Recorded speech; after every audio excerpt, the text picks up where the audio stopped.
આજે તો 2 જુલાઈ છે.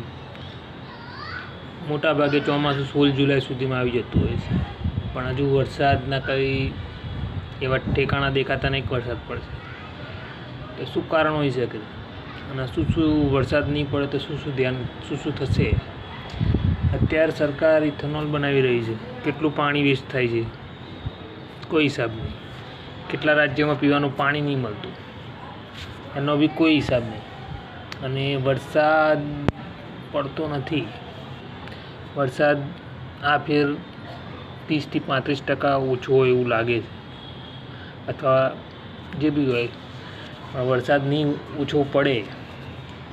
ઓછો પડે તો સરકાર શું ધ્યાન રાખશે?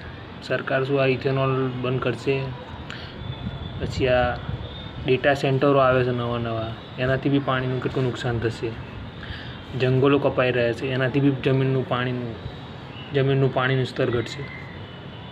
સરકારને ખબર નથી, સરકાર ચલાવતા આવડતી જ નથી, ખાલી એમને બેસી ગયા છે. સરકાર ધ્યાન રાખવું પડશે. સરકારે સારા જંગલો કાપી નાખે, વૃક્ષો કાપી નાખે. મુંબઈના પેલા શું કહેવાય, કયા જંગલો જે પાણી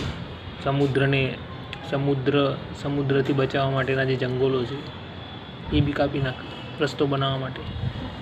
પછી છત્તીસગઢના જંગલો, કેટલા જંગલો કાપી નાખ્યા.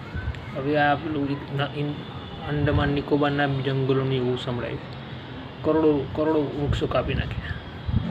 આજના પેપરમાં જોયું કે ગાંધીનગરમાં 1 કરોડ વૃક્ષો આવશે.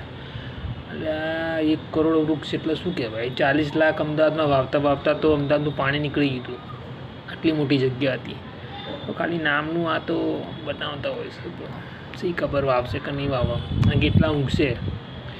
પહેલું વસ્તુ શું છે કે વૃક્ષો કાપતા અટકાવવા જોઈએ ને. કે આ વરસાદની પાણીની સમસ્યા લાંબા ગાળે દેશ માટે ખતરનાક છે. એક તો દેશની જનસંખ્યા બહુ છે, જેટલી જનસંખ્યા એટલી પાણીની વૃદ્ધિ, પાણીનો વપરાશ વધારે. બરાબર છે. હવે ઇથેનોલનું બી ઉપયોગ ચાલુ છે, એનાથી બી પાણી બહુ વેસ્ટ થશે. હવે ડેટા સેન્ટર છે, બરાબર છે. બીજું, વરસાદ નહીં પડે, જમીનોના સ્તર પાણીના ઘટશે, વૃક્ષો કપાશે તો વરસાદ નહીં આવે તો ભવિષ્યની